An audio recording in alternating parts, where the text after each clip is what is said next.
Black Cat's formals,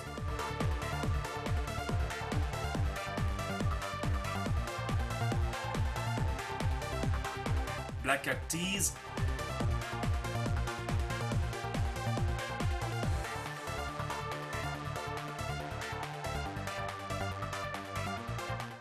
Black Cat's jackets,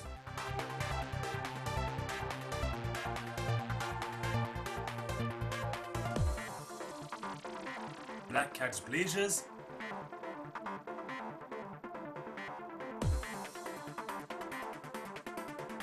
Black Cat's watches,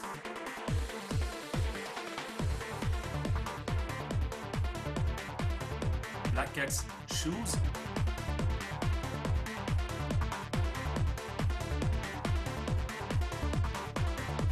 Black Cat's sunglasses और भी बहुत कुछ।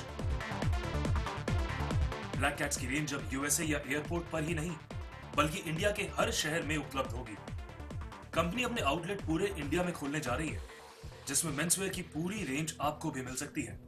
जी हाँ, यूं तो बाजार में बिकने वाले हजारों ब्रांड्स हैं, लेकिन ब्लैक कैट्स की रेंज एक बेहतरीन रेंज है जो आपको देती है export quality and best price का कॉम्बिनेशन।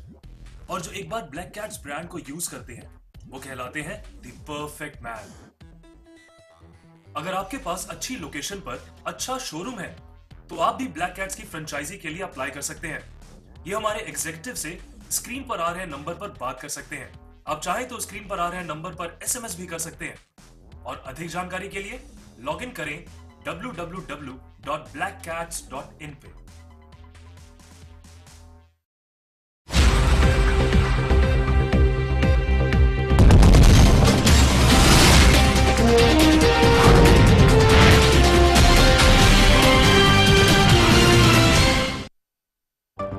हेडलाइंस के प्रायोजक हैं केश किंग आयुर्वेदिक तेल, the king of hair oil.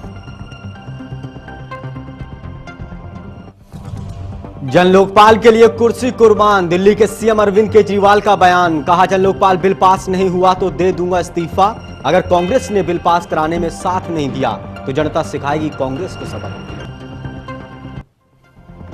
Odisha की रैली में राहुल गांधी का बड़ा बयान। कहा केंद्र से पैसा गरीबों तक नहीं पहुंचता। पटनायक सरकार के करप्शन के चलते ओडिशा में बड़ी गरीबी।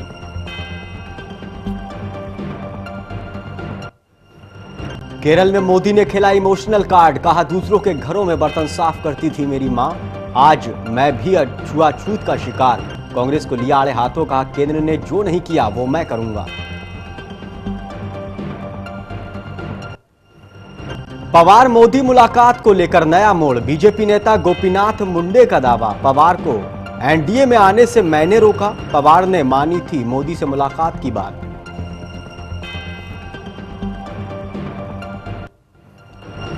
और एनसीपी नेता तारिक अनवर ने साधा मोदी पर निशाना। चैनल 1 से कहा सबूतों की कमी से मिली मोदी को क्लीन चिट। जनता की नजर में मोदी अब भी गुनहगार।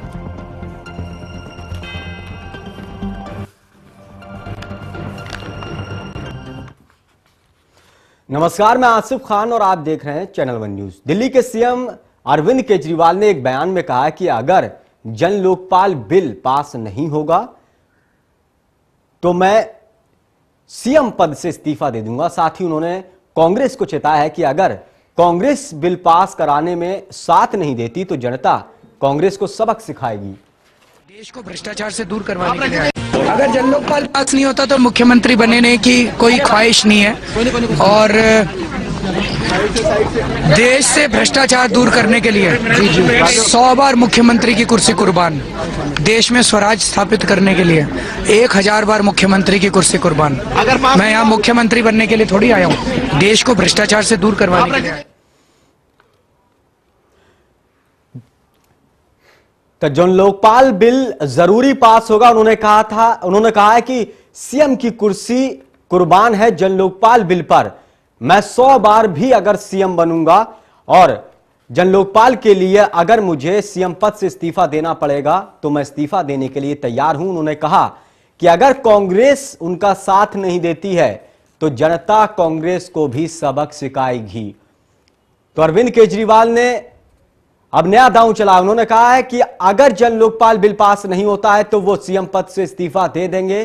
कांग्रेस ने अगर साथ नहीं दिया तो दिल्ली की जनता उनको सबक सिखाएगी। अरविंद केजरीवाल का यह बयान है। तो जन लोकपाल को उन्होंने पास कराने की बात कही है। हम आपको बता दें कि केंद्र सरकार ने कहा है कि अरविंद केजरीवाल बिना केंद्र की सहयोग से जन लोकपाल बिल पास नहीं करा सकते। वहीं अरविंद केजरीवाल ने कहा था कि वो केंद्र के पास जन लोकपाल बिल नहीं भेजेंगे। राज्यसभा में, माफ कीजिएगा, कि वो दिल्ली में ही, दिल्ली सरकार में ही जन लोकपाल पास कराएंगे, वो केंद्र के पास नहीं भेजेंगे। अरविंद केजरीवाल के इस कदम को केंद्र सरकार ने असंवैधानिक करार दिया था। उन्होंने कहा था कि बिना संसद की मंजूरी के जन लोकपाल बिल दिल्ली में पास नहीं होगा। तो अरविंद केजरीवाल ने पलटवार करते हुए कहा कि अगर केंद्र सरकार सहयोग नहीं देगी, अगर कांग्रेस सहयोग नहीं देगी तो वो सीएम पद से इस्तीफा दे देंगे, लेकिन जन लोकपाल जरूर पास कराएंगे। जन लोकपाल के लिए वो 100 बार भी सीएम के पद से इस्तीफा दे सकते हैं। उन्होंने कहा कि विधानसभा में ही जन लोकपाल बिल पास कराया जाएगा, केंद्र के पास नहीं भेजा जाएगा। संविधान में ऐसा कुछ नहीं है कि केंद्र की मंजूरी के बिना जन लोकपाल बिल पास नहीं होगा।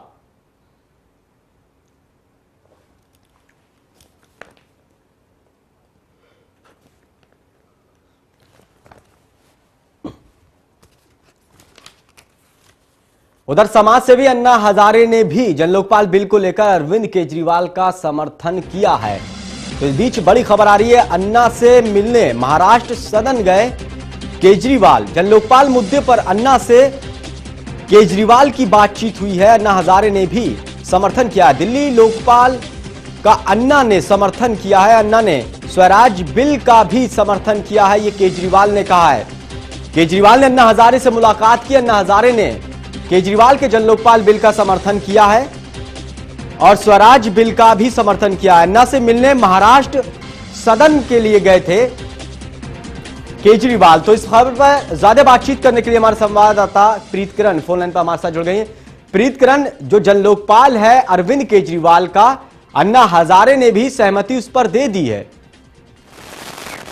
जी बिल्कुल, जिस तरीके से अरविंद केजरीवाल की तरफ से बताया जा रहा है कि अन्ना हजारे ने जन लोकपाल बिल पे समर्थन दे दिया। दिल्ली जन लोकपाल की ड्राफ्टिंग जो है अन्ना हजारे के सामने रखी गई।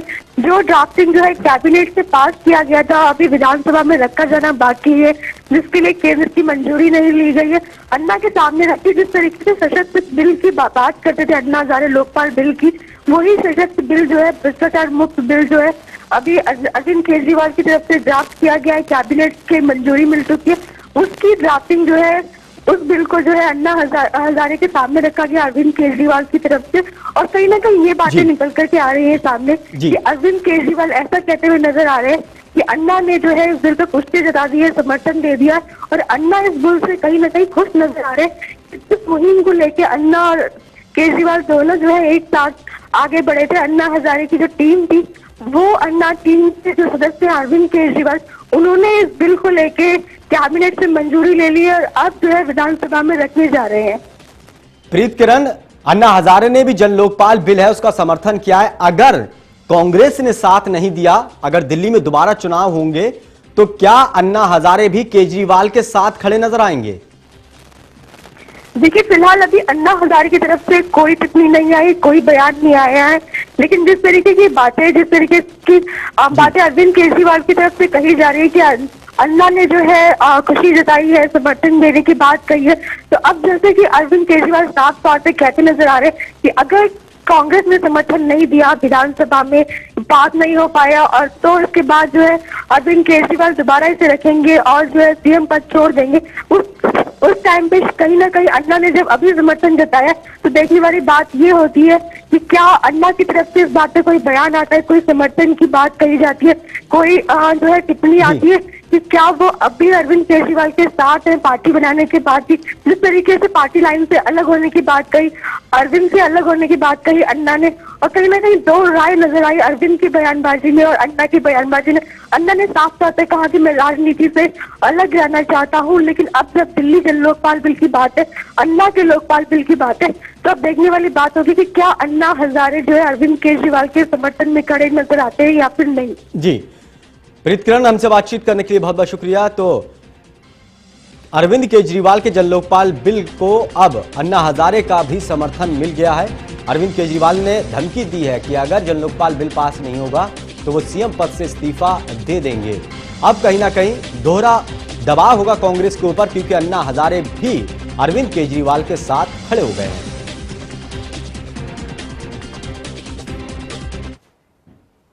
जन लोकपाल बिल को लेकर दिल्ली के मुख्यमंत्री अरविंद केजरीवाल ने आर पार की जंग का ऐलान कर दिया है। उन्होंने साफ कहा कि वो जन लोकपाल को पास कराने के लिए किसी भी हद तक जा सकते हैं।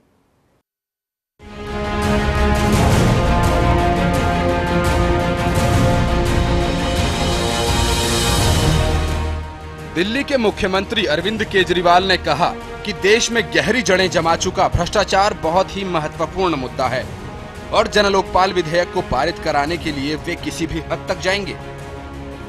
हर सूरत में जन लोकपाल को पारित कराने पर प्रतिक्रिया देते हुए केजरीवाल ने कहा, कांग्रेस और बीजेपी विधेयक को कभी पारित नहीं होने देंगे।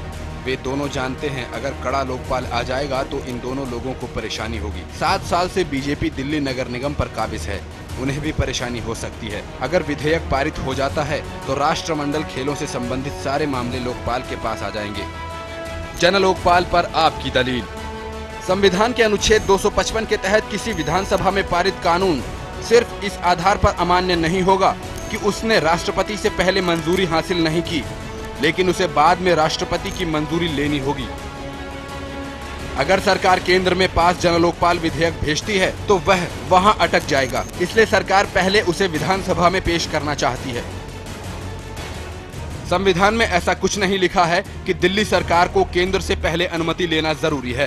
बीजेपी और कांग्रेस विधेयक को विधानसभा में पेश करने और उस पर चर्चा के पक्ष में नहीं है। अगर विधानसभा में कांग्रेस ने विधेयक का समर्थन नहीं किया तो पार्टी अगली रणनीति बनाएगी। अनुच्छेद 239A(3) के मुताबिक यदि विधानसभा से पारित किसी कानून ने राष्ट्रपति की मंजूरी हासिल कर ली तो वो राष्ट्रीय राजधानी क्षेत्र में प्रभावी तरीके से लागू होगा। राजनीति के इतिहास में करिश्माई जीत हासिल कर दिल्ली के सरताज बने आम आदमी पार्टी के सर्वेसर्वा केजरीवाल की जन लोकपाल पर सारी दलीलें तैयार हैं और वो जन लोकपाल को हर सूरत में पारित करने का दंभ भी भर रहे हैं। ये देखना दिलचस्प होगा कि जन लोकपाल को लेकर आर पार के मूड में दिख रहे केजरीवाल का ये रुख उनके लिए कितना फायदेमंद साबित होता है। Bharti Gupta, channel 1 news. तो जन लोकपाल बिल को लेकर अरविंद केजरीवाल ने आर पार की लड़ाई छेड़ दी है। उधर कोची में नरेंद्र मोदी ने इमोशनल कार्ड खेला। मोदी ने केरल की जनता को अपने बचपन से रूबरू कराते हुए कहा कि मेरी मां दूसरों के घरों में बर्तन साफ किया करती थी और मैं चाय बेचा करता था। इसके अलावा मोदी ने कांग्रेस पर निशाना साधते हुए कहा कि केंद्र जो काम अभी तक नहीं करवा पाई है, मैं उस काम को भी करूंगा।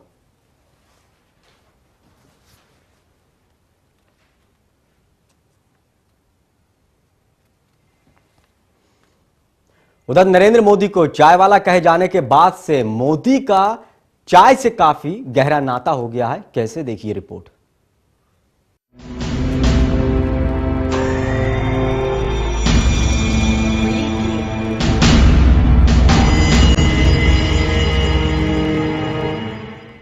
देश में रैलियों पर भारी भीड़, एक एक शब्द पर लोगों का समर्थन। लेकिन ऐसा विराट जनसागर पहली बार देखा है। लोकप्रियता दिन ब दिन बढ़ रही है। जी हां, हम बात कर रहे हैं बीजेपी की तरफ से PM in waiting Narendra Modi की। नमो को चाय वाला कहे जाने की देर थी कि बीजेपी के कार्यकर्ताओं ने हर रविवार नमो टी स्टॉल चलाना शुरू कर दिया। बात यही नहीं रुकी, अब मोदी के नाम के साथ साथ उनकी तस्वीर वाले चाय के कप बाजार में आने को हैं। यूपी के बुलंदशहर में कप बनाने वाली एक फैक्ट्री में नरेंद्र मोदी की तस्वीर वाले कप बनाए जा रहे हैं। मोदी के प्रचार के लिए ये एक नया और अनोखा तरीका है। मोदी के फैन और बीजेपी कार्यकर्ता राजीव बंसल का मानना है कि देश की जनता मोदी को चाहती है।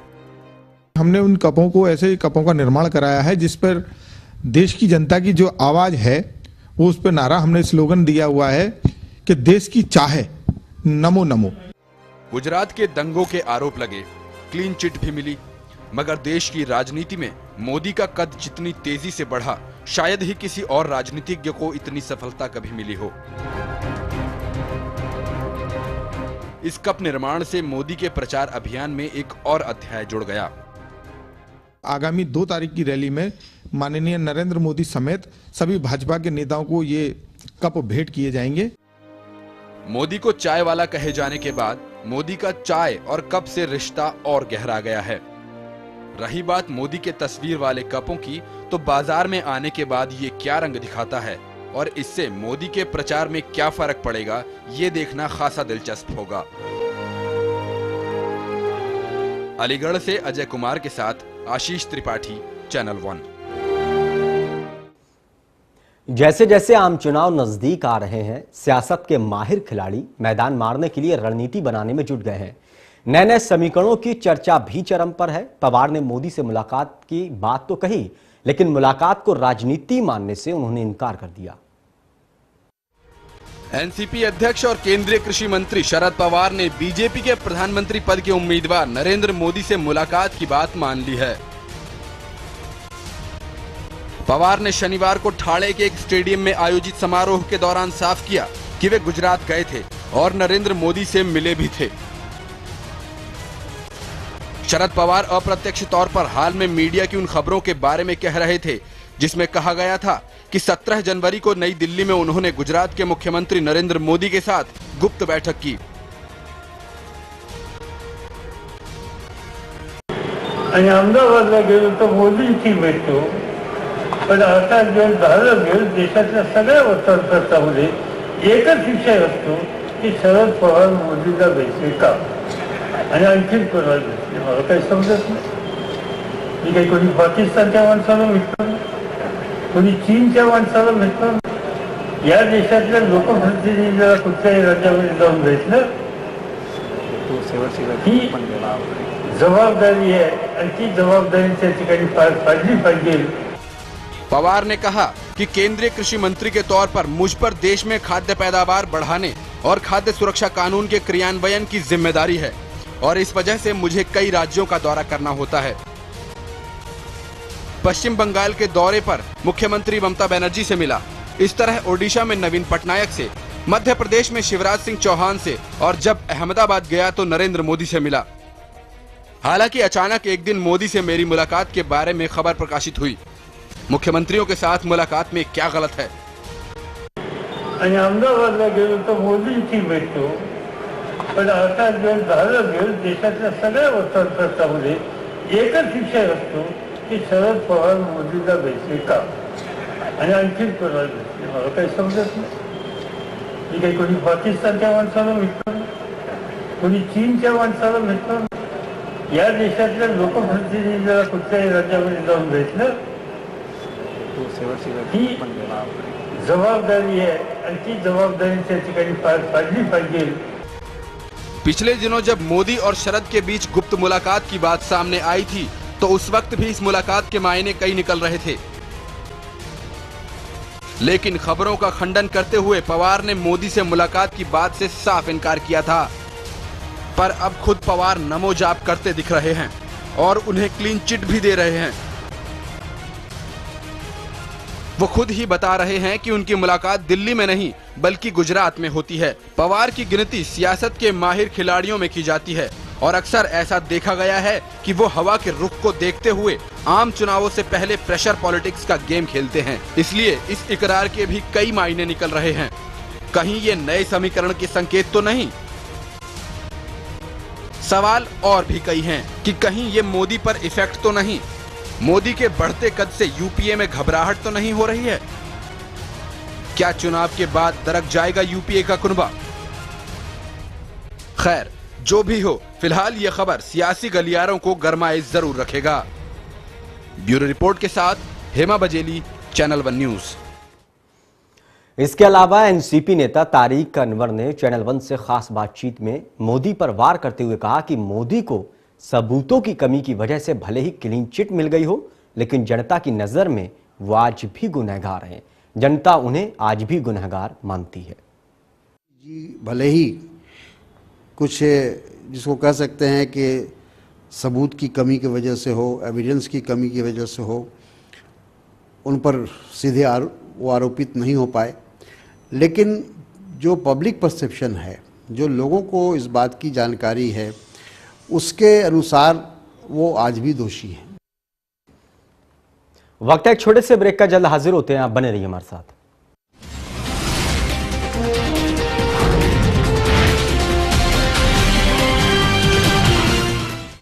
अब एम्बुलेंस सुविधा है एक फोन की दूरी पर। बीमारी परेशानी में 108 पर मिलाएं। समाजवादी एम्बुलेंस की सेवा किसी भी समय आए। अधिक जानकारी के लिए जिला मुख्य चिकित्सा अधिकारी संपर्क करें। सूचना एवं जनसंपर्क विभाग, उत्तर प्रदेश द्वारा जनहित में।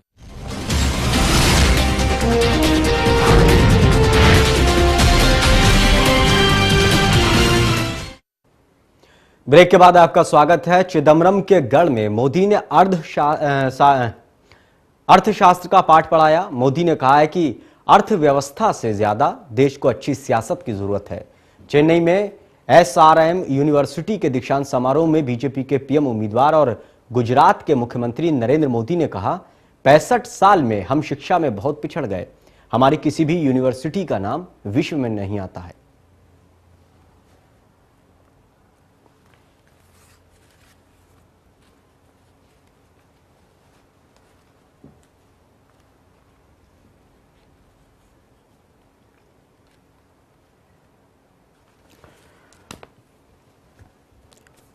तो चिदम्बरम के गढ़ में मोदी ने अर्थशास्त्र का पाठ पढ़ाया। मोदी ने कहा है कि उन्होंने कहा कि अर्थव्यवस्था से ज्यादा देश को अच्छी सियासत की जरूरत है। चेन्नई में SRM यूनिवर्सिटी के दीक्षांत समारोह में बीजेपी के PM उम्मीदवार और गुजरात के मुख्यमंत्री नरेंद्र मोदी ने कहा कि 65 साल में हम शिक्षा में बहुत पिछड़ गए। हमारी किसी भी यूनिवर्सिटी का नाम विश्व में नहीं आता है।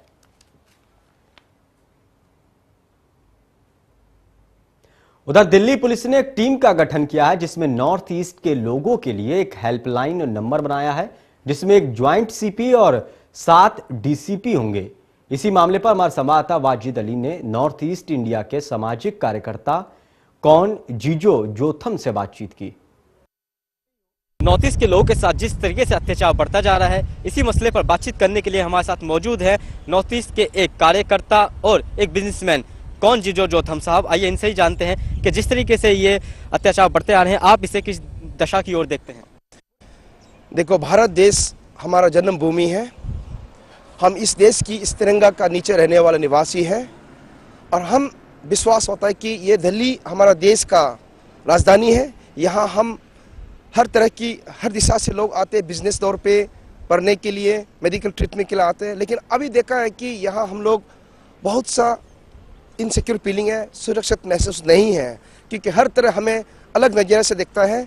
चिंकी या नेपाली या दूसरे राज्यों से आने वाले की लोग देखता है, तो इससे हम इनसिक्योर फीलिंग होता है। यहाँ हम लोग सुरक्षित फीलिंग नहीं होता। अच्छा, अभी जिस तरीके से अभी जो 14 साल की लड़की के साथ रेप का मामला आया, इससे पहले नीरू तानिया जो उसकी हत्या कर दी गई, इसके अलावा जो मणिपुर की छात्रा थी उनके साथ भी बदसलूकी की गई, इसके बाद कहीं ना कहीं जो अरुणाचल प्रदेश की सरकार है वो कहीं ना कहीं इसके लिए कोई आवाज़ उठाएगी? यस, हमारा मुख्यमंत्री ने भारत सरकार को लिखा है। मुख्यमंत्री नबाम तुकी ने तुरंत एक्शन लिया, सुशील कुमार शिंदे को लिखा, टेलीफोन से बात किया और सभी डायरेक्शन दे दिया, रिजर्वेशन कमीशन को दे दिया कि हमारा अरुणाचल के जितने भी लोगों को आप सुरक्षित रखना है। और फुल टीम काम कर रहा है। हमारा अरुणाचल का जितना CM का टीम है दिल्ली में, फुल डे 1 से अभी तक लगातार काम कर रहा है और भारत सरकार को अपील कर रहा है। दिल्ली पुलिस ने अखबारों में एक ऐड जारी किया है जिसमें साफ तौर पर लिखा गया है कि नॉर्थ ईस्ट के लोगों को जो भी परेशानी होती है उसके लिए वो सीधे जॉइंट CP जो हिब्बू हैं उनसे संपर्क साध सकते हैं, क्योंकि उनके अंदर जो है 7 DCP की टीम गठित की गई है। तो इससे कितनी राहत मिल सकती है? हम भारत सरकार को धन्यवाद देता हूँ, इसलिए अभी एक पैनल फॉर्म किया गया।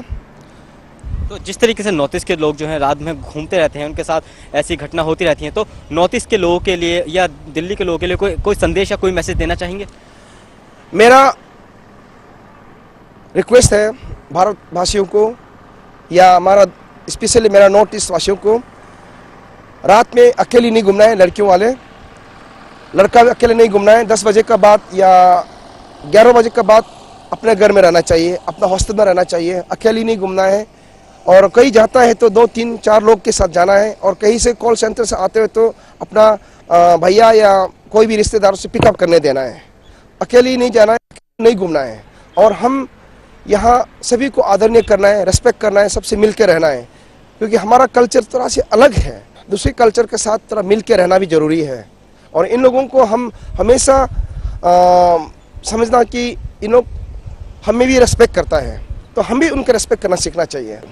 तो ये थे सामाजिक कार्यकर्ता किरजो जोतम साहब, जिन्होंने साफ तौर पर बताया कि सरकार ने जो इनके लिए कमेटी गठित की है और दिल्ली पुलिस ने जो अखबारों में इश्तिहार दिया है, उससे काफ़ी खुश हैं और इससे हो सकता है नॉर्थ ईस्ट के ऊपर होने वाले अत्याचार कम हो। कैमरा पर्सन यादव शर्मा के साथ वाजिद अली, चैनल 1 न्यूज़, दिल्ली। फिलहाल इस बुलेटिन में इतना ही, लेकिन ताज़ा तरीन खबरों के लिए देखते रहिए चैनल 1 न्यूज़। नमस्कार।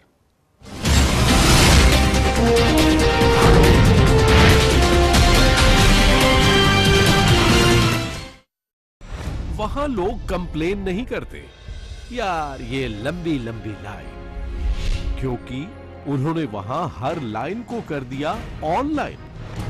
वहां कड़ी गर्मी में बंद पंखे के नीचे वक्त नहीं काटना पड़ता, क्योंकि उन्होंने वहां काट डाला पावर कट कोई। वहां औरतें मीलों चलकर नहीं जाती पानी के लिए, क्योंकि अब वहां पानी खुद चलकर आता है घर आंगन में। वहां अब लोग नहीं झुकाते गरीबी के बोझ से कमर, क्योंकि उन्होंने वहां झुका दिया है गरीबी को ही। अरे भाई, इतना सब कुछ, और कहां? और कहां? गुजरात में। भाई ऐसा तो क्या है गुजरात में?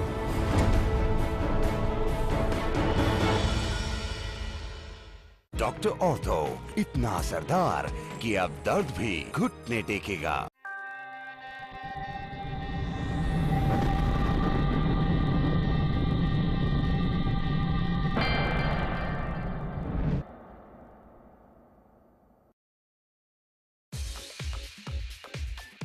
ब्लैक कैट्स, जिसके कई स्टैब्लिश आउटलेट्स हैं यूनाइटेड स्टेट्स ऑफ अमेरिका में, California, Los Angeles, Miami, New York, Las Vegas, इन सभी जगह धूम मचाने के बाद अब इंडिया में भी एक्सपैंड कर रही है। Black cats USA based fashion appearance company अब अपनी मेंसवेयर की कंप्लीट रेंज इंडिया में भी लॉन्च कर रही है।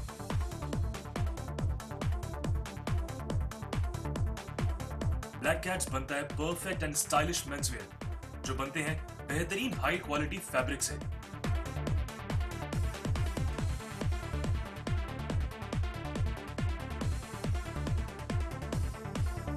जी हाँ, जानदार फैब्रिक और बेहतरीन रेंज, ये ब्लैक कैट्स ब्रांड की खास पहचान है।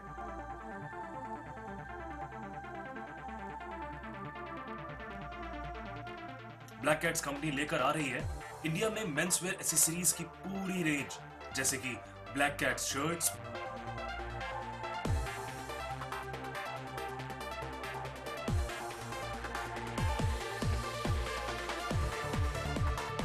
Black Cat jeans,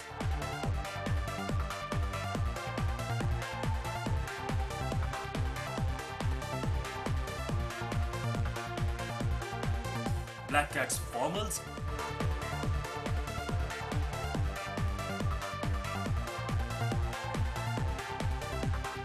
Black Cat tees,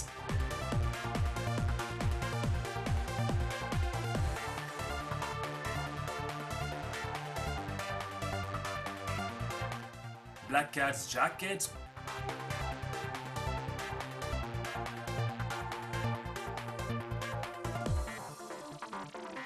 Black Cat's blazers,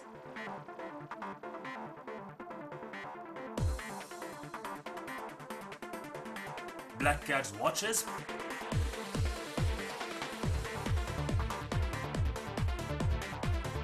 Black Cat's shoes,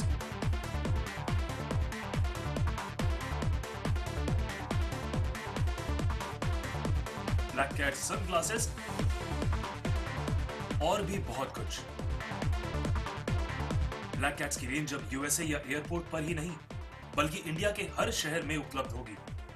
company अपने आउटलेट पूरे इंडिया में खोलने जा रही है, जिसमें मेंसवेयर की पूरी रेंज आपको भी मिल सकती है। जी हाँ, यूं तो बाजार में बिकने वाले हजारों ब्रांड्स हैं, लेकिन ब्लैक कैट्स की रेंज एक बेहतरीन रेंज है जो आपको देती है export quality and best price का कॉम्बिनेशन। और जो एक बार ब्लैक कैट्स ब्रांड को यूज करते हैं वो कहलाते हैं द परफेक्ट मैन।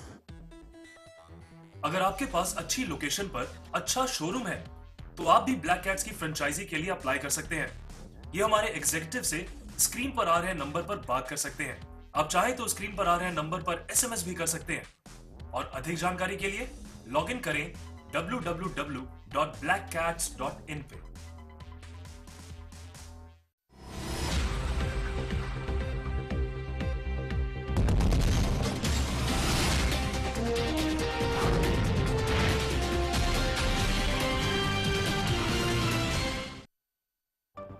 हेडलाइंस के प्रायोजक हैं केश किंग आयुर्वेदिक तेल, the king of hair oil.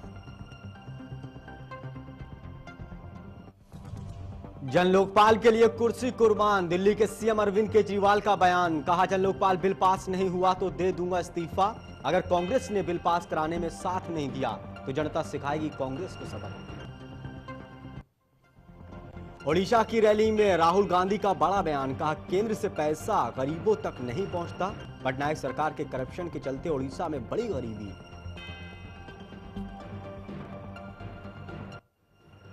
Kerala में मोदी ने खेला इमोशनल कार्ड। कहा दूसरों के घरों में बर्तन साफ करती थी मेरी मां, आज मैं भी छुआछूत का शिकार।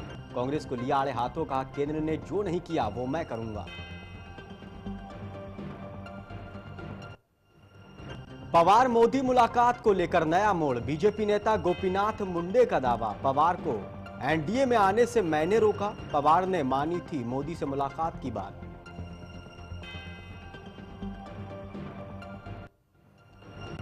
और NCP नेता तारिक अनवर ने साधा मोदी पर निशाना। चैनल 1 से कहा सबूतों की कमी से मिली मोदी को क्लीन चिट।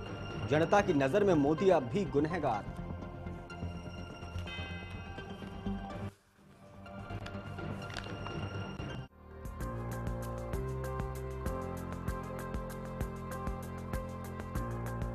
नमस्कार, मैं हूं यूसुफ अंसारी और आप देख रहे हैं हमारी खास पेशकश देश की बात। देश की बात में आज हम बात कर रहे हैं कृषि राज्य मंत्री तारिक अनवर साहब से, जो कि NCP के वरिष्ठ नेता भी हैं। तारिक साहब, चुनाव सर पे हैं और चारों तरफ से चुनाव की दुधुम भी बजी हुई है। UPA 2 के बाद कितनी गुंजाइश आप देखते हैं, कितनी संभावना देखते हैं कि UPA 3 फिर केंद्र में रिपीट होगा? देखिए, जो काम हुआ है पिछले 10 वर्षों में वो ऐतिहासिक हुआ है। हालांकि वैसे दुर्प्रचार किया जाता है कि बहुत भ्रष्टाचार हुआ, बहुत कोई किसी ठोस नतीजे पर हम नहीं पहुँचे या हमने निर्णय लेने में बहुत विलम्ब किया। बहुत तरह के आरोप हम पर लगते रहे हैं, इस सरकार पर लगते रहे हैं। लेकिन अगर देखा जाए तो कई ऐसे महत्वपूर्ण फैसले इसी सरकार ने लिए, किसी दूसरी सरकार ने नहीं लिया। अगर मैं गिनती कराऊं तो उसकी शुरुआत होती है सूचना का अधिकार, उसके बाद शिक्षा का अधिकार, रोज़गार का अधिकार, फिर अभी भोजन का अधिकार, फूड सिक्योरिटी बिल और लोकपाल जो 40 साल से नहीं हो रहा था, किसी का वजह से हो, कोई भी कितनी भी सरकारें आई, लेकिन सारे कानून तो कागजों पर हैं। आपने शिक्षा का अधिकार दिया, स्कूल तो बढ़े नहीं, बच्चों के एडमिशन के लिए आज भी लोग परेशान हैं। भोजन का अधिकार अभी जमीन पे नहीं उतरा है। हाँ, एक RTI जरूर है, कुछ लोगों ने उसका इस्तेमाल किया, एक सरकार कुछ लोगों ने नहीं किया। बहुत बड़े पैमाने पर RTI का इस्तेमाल हुआ है और जो भ्रष्टाचार को रोकने में काफ़ी मददगार भी साबित हुआ है। दूसरी जो आप कह रहे हैं शिक्षा का अधिकार, आज सर्व शिक्षा अभियान के तहत अगर आप गाँव में जाके देखें तो उसका कितना लाभ पहुंचा है इसका अंदाज़ा आप खुद कर सकते हैं। क्योंकि गांव में बच्चों को किताबें फ्री मिल रही हैं, उनको यूनिफॉर्म फ्री मिल रहा है, साइकिल फ्री मिल रही है। और कल तक वो पेड़ के नीचे बच्चे पढ़ते थे, ज़मीन पर बोरा बिछाकर, आज उनको बेंच है, उनका आज उनके सर पर एक छत है। तो हर जगह आप जाके गाँव में देखेंगे तो स्कूल की बिल्डिंग तैयार बन चुकी है, तैयार हो चुकी है। तो ये कहना गलत होगा कि कुछ काम नहीं हुआ। लेकिन आप इतना बड़ा देश जो है भारत निर्माण का प्रमाण एक तरह से पेश कर रहे हैं, लेकिन हकीकत ये है कि UPA 1 ने जितनी उपलब्धियां कमाई थी, वो कहते हैं कि UPA 1 उपलब्धियों का एक 5 साल थे और UPA 2 जो है वो एक उतार के 5 साल है। और बीजेपी ने यूपीए सरकार के खिलाफ एक चार्जशीट पेश की है, the dark decade of UPA rule. देखिए, अब अपोजिशन को तो पूरा अधिकार है, उनका जन्मसिद्ध अधिकार है कि वो आरोप लगाएंगे, वो हर तरह से क्रिटिसाइज़ करेंगे, अच्छे कामों की भी वो निंदा करेंगे। ये तो हमारे देश की जो राजनीतिक व्यवस्था है उसके अनुसार अपोजिशन हमेशा यही काम करता है, विपक्ष हमेशा यही काम करता है। आप देख रहे हैं कि पार्लियामेंट नहीं चलने दिया जाता है। एक तरफ तो कहा जाता है कि कानून बनाने में विलम्ब हो रहा है, कोई फैसला हम नहीं ले पा रहे हैं, हमारी सरकार नहीं ले पा रही, और दूसरी तरफ हाउस नहीं चलने दिया जाता, लोकसभा नहीं चलने दिया जाता, राज्यसभा नहीं चलने दिया जाता। तो ये जो एक तरह से यूँ कहा जाए कि सारी समस्याएं खुद ही वो खड़ा करते हैं और उसके बाद कहते हैं कि काम नहीं हो रहा है। लेकिन आपके यहाँ भी तो दिक्कत है काफ़ी ज़्यादा। यूपीए 1 में जहाँ एक यूपीए एक बड़ा परिवार था, आज सिमट के सिर्फ मात्र 2-3 सदस्य रह गए हैं, टूट गया सब। देखिए, ऐसा नहीं है। सवाल ये है कि जब एक बात तो उसकी मेरा ख्याल है अप्रिशिएट करने की ज़रूरत है कि अगर सिर्फ इस यूपीए 2 को सरकार चलाना ही मकसद होता तो किसी भी जो गठबंधन के साथी हैं वो नाराज़ नहीं होते, उनसे कंप्रोमाइज़ किया जा सकता था उनके। लेकिन जहाँ पर मामला उसूल का आया है, जहाँ पर मामला नीति का आया, वहाँ पर किसी से कंप्रोमाइज़ नहीं किया गया, यहाँ तक कि अपने गठबंधन के साथियों से भी नहीं किया गया। तो ये तो तारीफ़ करनी चाहिए, इसमें बुराई करने की क्या बात है कि हमने अपने जो समर्थक दल थे उनकी भी बात नहीं मानी, जहाँ पर हमारे चाहे वो उदारवादी नीति का सवाल हो या और कुछ सवाल हो, जो भी हमने फैसले लिए वो कठोर फैसले लिए और उसमें हमने सरकार को भी एक तरह से दांव पे लगा दिया कि अगर सरकार जाती है तो जाए, लेकिन हम अपने नीति और अपने कार्यक्रम से हम पीछे नहीं हटेंगे। ये एग्रेसिव होना चाहिए सरकार को। ये आप कांग्रेस के एक समर्थक दल हैं, कांग्रेस लीड कर रही है सरकार, आप सहयोगी दल हैं और आपके सहयोग के बिना शायद सरकार बनना संभव ही नहीं था। क्या इस बारे में कभी यूपीए में कोई चर्चा हुई है कि एक यूपीए को जॉइंटली अगर चुनाव में जाना है तो क्या रणनीति उसकी होनी चाहिए, या कांग्रेस अलग रास्ते पे चल रही है, अपनी स्ट्रेटेजी बना रही है, आप अलग रास्ते पे चल रहे हैं, अपनी स्ट्रेटेजी बना रहे हैं? नहीं, ऐसा नहीं है। टाइम टू टाइम चूँकि हम लोग की जो कोऑर्डिनेशन कमेटी है यूपीए की, उसकी भी बैठक होती है, उसमें भी हम लोग आपस में चर्चा करते हैं। जब ख़ास तौर पर कोई महत्वपूर्ण निर्णय लेना होता है, फैसला लेना होता है, तो उसमें हम लोग ज़रूर आपस में चर्चा करते हैं। पूरा गठबंधन में कहीं ना कहीं एक भ्रम की स्थिति है। अभी कांग्रेस के एक वरिष्ठ नेता ने कहा कि साहब हमें 2009 में सरकार ही नहीं बनानी चाहिए थी। नहीं, मैं उनकी बात से सहमत नहीं हूँ, क्योंकि 2009 में 2004 से बेहतर रिजल्ट आए थे, परिणाम आया था, और इसलिए अगर हम नहीं बनाना चाहिए था तो 2004 में भी नहीं बनाना चाहिए था, फिर उसमें क्यों बनाया हमने। तो मैं समझता हूँ कि जो इस तरह की बातें कह रहे हैं वो गलत कह रहे हैं। ये जो दौर चल रहा है अभी, और सिर्फ हमारे यहाँ नहीं, कई बड़े देशों में, कई जो लोकतांत्रिक देश हैं उसमें ये दौर चल रहा है कि किसी एक पार्टी का वर्चस्व नहीं हो पा रहा है और गठबंधन की सरकारें चल रही हैं। तो हमारे देश में भी आने वाले कई वर्षों तक हम ये कहेंगे कि गठबंधन की ही सरकार बनेगी, कई राज्यों में बनेगी। तो इससे हम ये कह दें कि हम अकेले सरकार बना लेंगे या अकेले हमारी पार्टी को बहुमत मिल जाएगा, तो मैं समझता हूँ कि ये सोचना ही आज की परिस्थिति में कम से कम गलत है। ये मालूम है कि ऐसा सोचना भी परिस्थितियों के अनुरूप नहीं है, या गठबंधन एक पार्टी को नहीं मिलेगा, फिर भी कांग्रेस और आपकी तरफ, आपकी पार्टी के बीच इस तरह के बयानात आ रहे हैं, ऐसा लगता है कि जैसे दोनों पार्टियों के रास्ते शायद जुदा होने की तरफ बढ़ रहे हैं। नहीं, देखिए, ऐसा नहीं है। गठबंधन में, जब गठबंधन की राजनीति में अक्सर ही ऐसा होता है कि जो भी पार्टी गठबंधन में होती है वो अपना वर्चस्व चाहती है, वो चाहती है कि उसका दायरा बढ़े, पार्टी ग्रो करे, आगे बढ़े।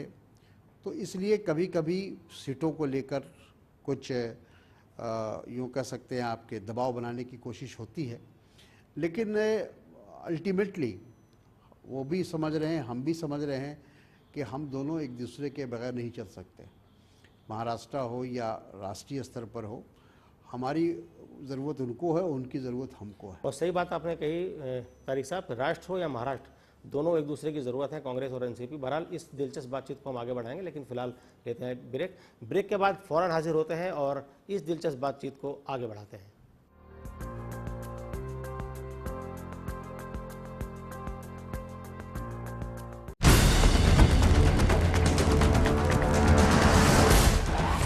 यूपी के 75 जिलों का पूरा हाल, सत्ता के गलियारों की हलचल। यूपी स्पेशल देखिए रोजाना शाम 6 बजे सिर्फ चैनल 1 न्यूज पर। खबरों में एक कदम आगे।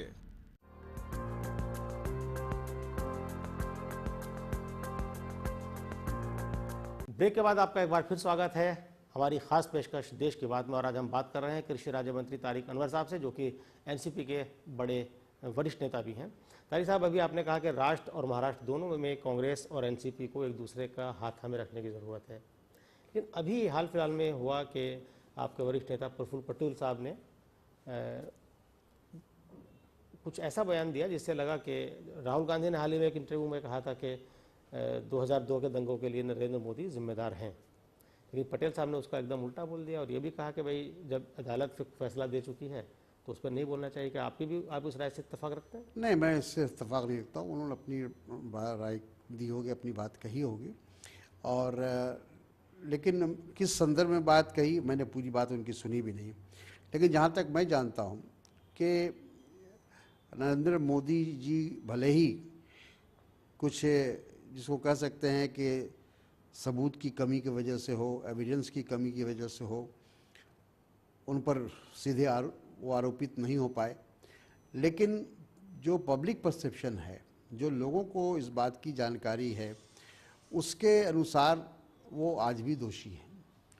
और इतना ही नहीं, मुझे मैं याद दिलाना चाहूँगा कि उस समय के तत्काल जो प्रधानमंत्री थे अटल बिहारी वाजपेयी जी, और जो सबसे बड़े नेता थे भारतीय जनता पार्टी के, उनको भी 2002 के दंगे के बाद ये कहना पड़ा कि राजधर्म का पालन नहीं किया गया।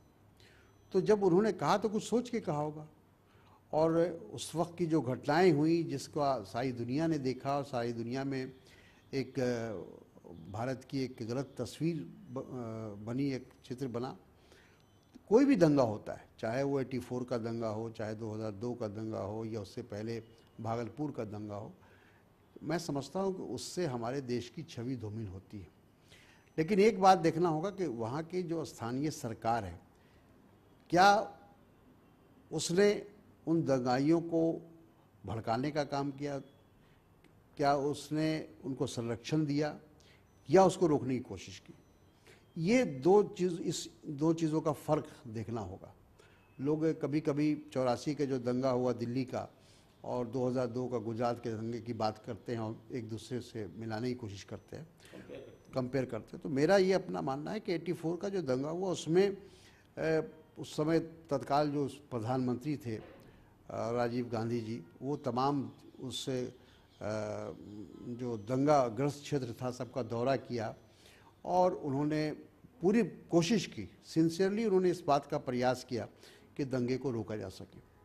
लेकिन इसके विपरीत 2002 में जो गुजरात में दंगा हुआ, वो तो खुद मुख्यमंत्री ने कह दिया कि ये तो एक्शन के लोकसभा में बोला था कि क्रिया की प्रतिक्रिया होगी। हाँ, तो ये इस तरह का उन्होंने कहा। तो ये जो इस तरह का जो की भाषा जो इस्तेमाल हुई, उससे उनकी नीयत का पता चलता है, और उनका किस प्रकार से इन पूरे घटना के पीछे उनकी क्या सोच थी, उसका इजहार होता है। पटेल साहब ने यहाँ तक भी कहा, प्रफुल्ल पटेल ने कहा साहब 2002 को अब भूल जाना चाहिए। क्या 2002 भूलने लायक घटना है? नहीं, मैं नहीं मानता कि ऐसी बात कहनी चाहिए। भूलने की बात नहीं है। इतिहास में जो चीज़ें आ जाती हैं इतिहास के पन्नों में, उसको हम और आप फरामोश नहीं कर सकते। और इतिहास से आने वाले दिनों में हमें उसका रास्ता भी बताता है कि जो गलतियां पिछले दिनों हुई उसको फिर दोहराया ना जाए। तो इसलिए भूलने का तो प्रश्न नहीं उठता, लोग भूल नहीं सकते हैं। और ये जो दाग लगा है नरेंद्र मोदी के एक तरह से दामन पे, मैं समझता हूँ कि उसको उनके लिए भी और भारतीय जनता पार्टी के लिए भी एक बहुत ही मुश्किल काम है कि उसको साफ करना या उसको धोना। किसी साबुन या डिटर्जेंट से वो दाग नहीं धोया जा सकता, कहना आपका है। लेकिन 84 का भी हैरानी की बात है, 2014 के चुनाव हो रहे हैं और 84 के दंगों की बात हो रही है, 2002 के दंगों की बात हो रही है, मुद्दे गायब हैं। 1984 के दंगों को लेकर के जो राहुल गांधी से एक सवाल पूछा गया था इंटरव्यू में, उनसे कहा गया कि क्या आप माफ़ी मांगते, उन्होंने माफ़ी मांगने से बचे वो। क्या आपको लगता है कि उन्हें माफ़ी मांगकर एक बड़ा नहीं, माफ़ी मांग चुकी है कांग्रेस पार्टी ने, माफ़ी मांगा है। मुझे जहाँ तक याद पड़ता है सोनिया जी ने माफ़ी मांगा है कि जो कुछ हुआ वो बहुत दुखद है और ऐसी घटना नहीं होनी चाहिए थी, और मुझे जहाँ तक याद पड़ता है। और लेकिन उसी के जस्ट उसके विपरीत गुजरात के मुख्यमंत्री ने कभी उसके लिए माफ़ी नहीं मांगा, भारतीय जनता पार्टी ने 2002 के दंगे के लिए माफ़ी नहीं मांगा, और ये दोनों में फ़र्क है। आम आदमी पार्टी ने भी दिल्ली में सरकार बनाने के बाद 1984 के दंगों की SIT जांच की एक सिफारिश की है लेफ्टिनेंट गवर्नर को। इसको कितना जायज़ आप मानते हैं, या गड़े मुर्दे उखाड़ने की? नहीं, अगर लोगों को अगर लगता है कि उनको इंसाफ नहीं मिला है, और सही मानों में अभी नहीं मिला है, सिखों में ये धारणा तो अभी भी यही है कि उनके इतने बड़े फसाद के बाद भी उनको जो भी मुजरिम हो, जिनको सज़ा मिलनी चाहिए वो सज़ा नहीं मिली है और उनको इंसाफ नहीं मिला है। तो ये अगर वर्तमान सरकार केजरीवाल जी की सरकार अगर इस दिशा में कोई कदम उठाती है तो मुझे नहीं लगता है कि कोई उसमें चिंता करना चाहिए या उसकी निंदा करनी चाहिए। और ठीक है, सामने आना चाहिए। अगर लगता है कि अभी भी लोगों के साथ नाइंसाफ़ी हो रही है तो इसका कोई रास्ता निकलता है तो निकालने की कोशिश करनी चाहिए। अच्छा, बहुत सही बात आपने कही कि अगर लोगों को लगता है कि उनके साथ नाइंसाफ़ी हो रही है तो इंसाफ दिलाने की कोशिश कम से कम करनी चाहिए। बहरहाल इस बातचीत को हम आगे बढ़ाएंगे, लेकिन फिलहाल लेते हैं एक छोटा सा ब्रेक। आप कहीं मत जाएगा, हम फ़ौरन हाजिर होते हैं और तारिक अनवर साहब के साथ इस बातचीत को हम आगे बढ़ाते हैं।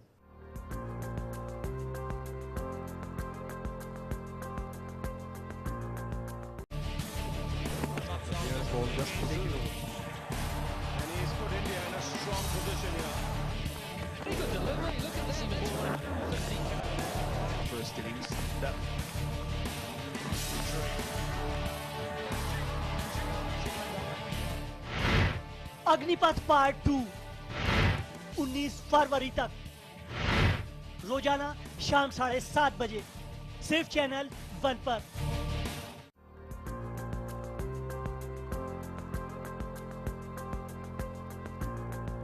ब्रेक के बाद एक बार फिर आपका स्वागत है देश की बात में। और आज देश की बात हम कर रहे हैं कृषि राज्य मंत्री तारिक अनवर साहब के साथ, जो कि वरिष्ठ नेता हैं एनसीपी के। तारिक साहब, एकदम बात अभी चुनाव को लेकर के चल रही थी, तो एक तरफ बीजेपी है, एनडीए है, और उनका एक प्रधानमंत्री पद के उम्मीदवार हैं, और ऐसा माहौल उन्होंने बना दिया कि शायद प्रधानमंत्री वो बन चुके हैं और शपथ लेनी बाकी है। एक तरफ यूपीए है जिसके घटक दल पहले के मुकाबले कम हो गए, और शायद कांग्रेस कोशिश कर रहे हैं कि कुछ और घटक दलों से बात हो जाए तो एक बड़ा बन जाए।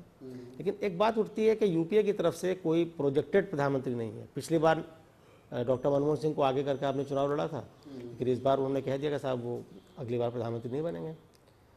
तो कोई एक देखते नहीं कि मुकाबला बराबरी का नहीं हो रहा है?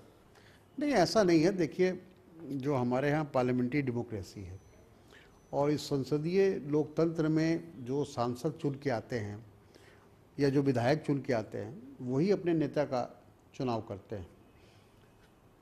तो इसलिए पिछली बार जो मनमोहन सिंह जी का नाम आया, इसलिए कि वो उस समय प्रधानमंत्री थे और कांग्रेस पार्टी ने उनको ये फैसला किया कि उनको कंटिन्यू करना है।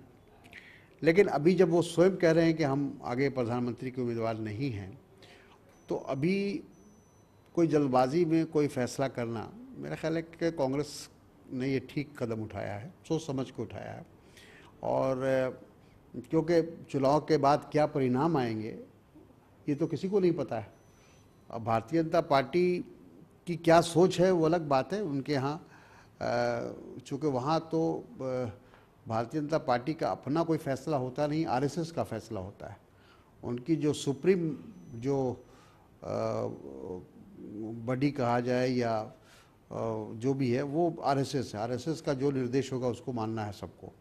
किसी की इतनी हिम्मत नहीं है कि आरएसएस के कांग्रेस निर्देश का उल्लंघन करे। कांग्रेस में इस वक्त पूरे चुनाव प्रचार की कमान राहुल गांधी के हाथ में है और जो कांग्रेस का जो कैंपेन आया है नया, उस कैंपेन में शायद पहली बार ऐसा हो रहा है कि ना प्रधानमंत्री मनमोहन सिंह की तस्वीर है, ना ही कांग्रेस अध्यक्ष सोनिया गांधी की तस्वीर है, सीधे सीधे राहुल गांधी की तस्वीर है।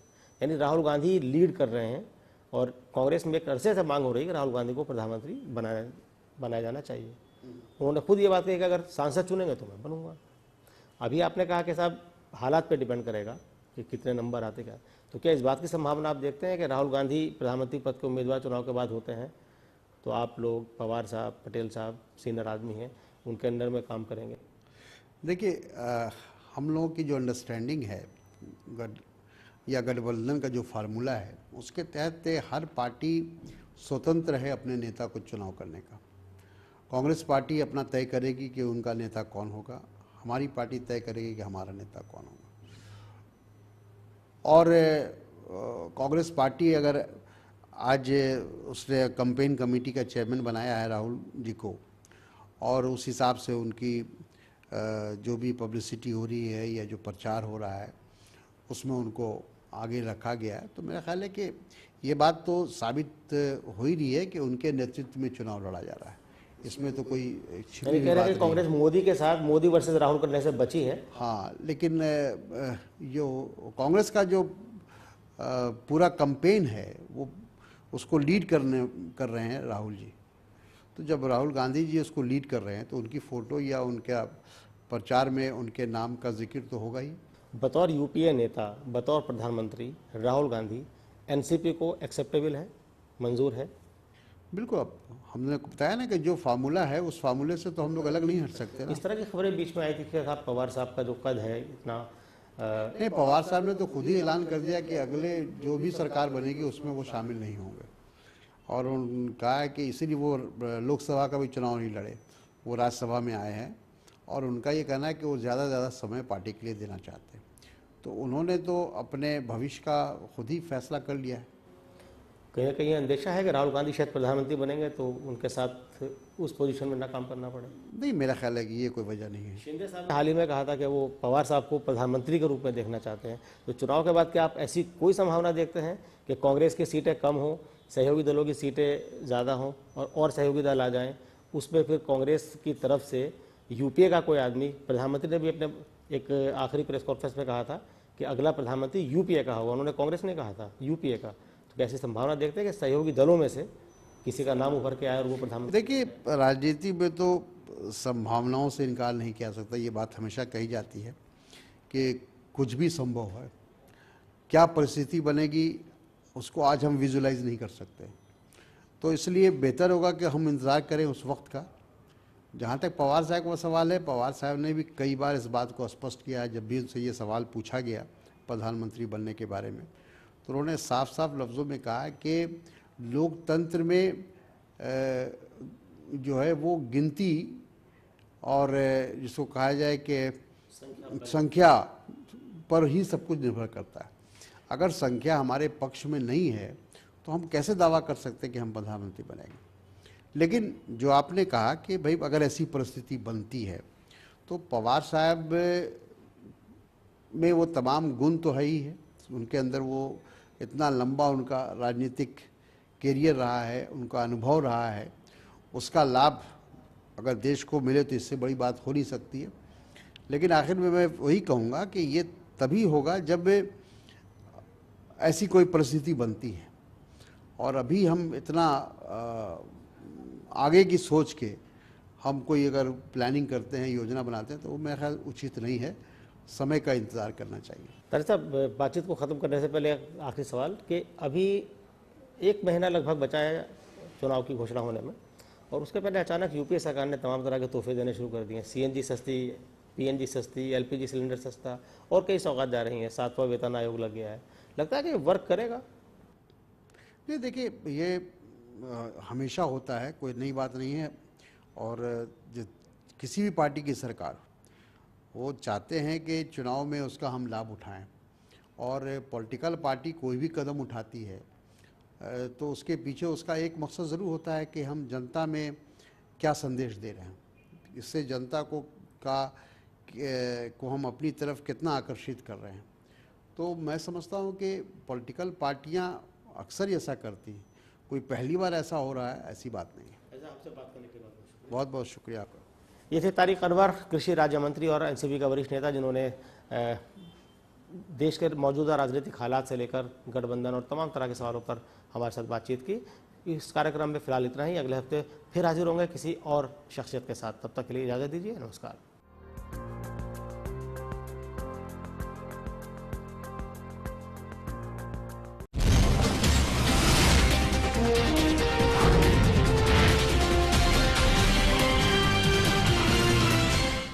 केश किंग आयुर्वेदिक तेल, जो बना है 16 खास आयुर्वेदिक तत्वों से, रखे मेरे बालों का ख्याल और बनाए उन्हें लंबा, काला और घना। Kesh king, the king of hair oil. Doctor ortho, इतना असरदार कि अब दर्द भी घुटने टेकेगा। ये है एक बहुत ही बड़ी पाठशाला। यहाँ किसी ने प्लास्टिक को मोड़ना सीखा तो किसी ने मशीनों को जोड़ना सीखा। जहाँ गांव के किसानों ने गुलाब उगाना सीखा, वहीं शहर की लड़कियों ने मेहंदी लगाना सीखा। वहाँ एक साधारण बंदा बना एक्सपर्ट इलेक्ट्रिशियन और एक आदिवासी की बेटी बनी बीपीओ ट्रेनी। एक एक कर वहाँ के लाखों युवाओं ने अपने पैरों पर खड़ा होना सीखा। अरे भाई, इतना सब कुछ, पर कहाँ? और कहाँ, गुजरात में केंद्र सरकार ने भी कहा है कि एम्प्लॉयमेंट एक्सचेंज के जरिए देश में सबसे ज्यादा 72